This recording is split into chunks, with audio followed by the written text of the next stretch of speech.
दोस्तों, जब भी शेयर मार्केट में तेजी आती है तो आपके फोन पर हर दूसरा नोटिफिकेशन यही होता है कि यह शेयर ले लो, इस कंपनी में इन्वेस्टमेंट करो। यूट्यूब से लेकर इंस्टाग्राम तक, फेसबुक से लेकर एक्स तक हजारों एक्सपर्ट आपको बोलते रहते हैं कि मिड कैप में निवेश करो या लार्ज कैप ले लो या स्मॉल कैप आपको बहुत बड़ा रिटर्न देने वाला है। लेकिन कोई भी एक्सपर्ट बेसिक नॉलेज नहीं बताता कि मिड कैप, स्मॉल कैप और लार्ज कैप होता क्या है। इसके लिए हम हाजिर हैं। नमस्कार दोस्तों, स्वागत है आपका आपके अपने अनोखे चैनल बी इन्फीफाइड में।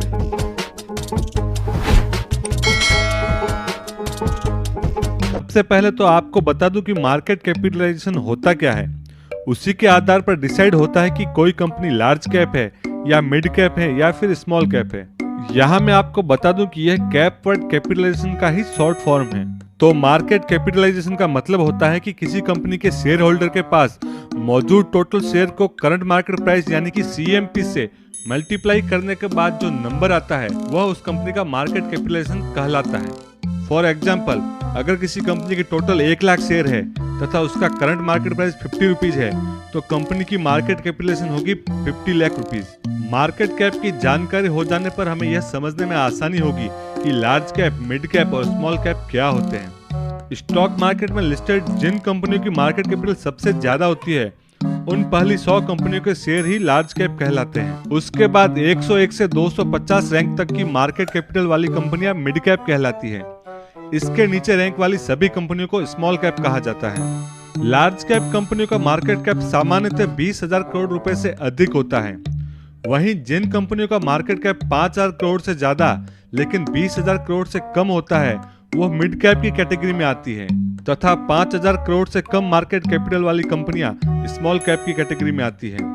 यह आंकड़े सामान्य तौर पर आपको कंपनी के शेयर की कैटेगरी की पहचान करने में मदद करते हैं। माना जाता है कि लार्ज कैप वाली कंपनियों के शेयरों में स्लो एंड स्टडी ग्रोथ होती है तथा बाकी कंपनियों के मुकाबले इस कैटेगरी के शेयरों में नुकसान होने की संभावना भी काफी कम रहती है।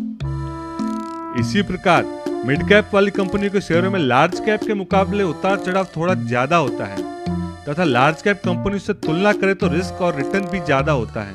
इसके अलावा स्मॉल कैप कंपनियां होती है जिनके शेयरों में उतार चढ़ाव ज्यादा होता है यानी कि वोलेटिलिटी बहुत ही हाई रहती है तथा लिक्विडिटी बहुत ही कम रहती है। इन कंपनी के शेयरों में बहुत बड़े बड़े रिटर्न मिल सकते हैं या आपको घाटा भी हो सकता है। 50 रुपए का शेयर डबल भी हो सकता है या हो सकता है आधा ही रह जाए।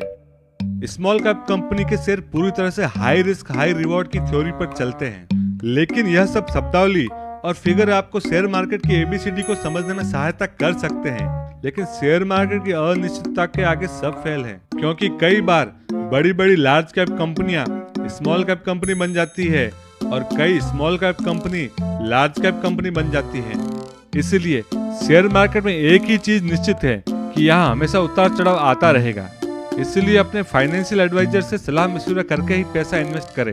और अगर इस बारे में एजुकेट होना है या आपको और ज्यादा जानकारी चाहिए तो हमारा चैनल सब्सक्राइब कर लीजिए।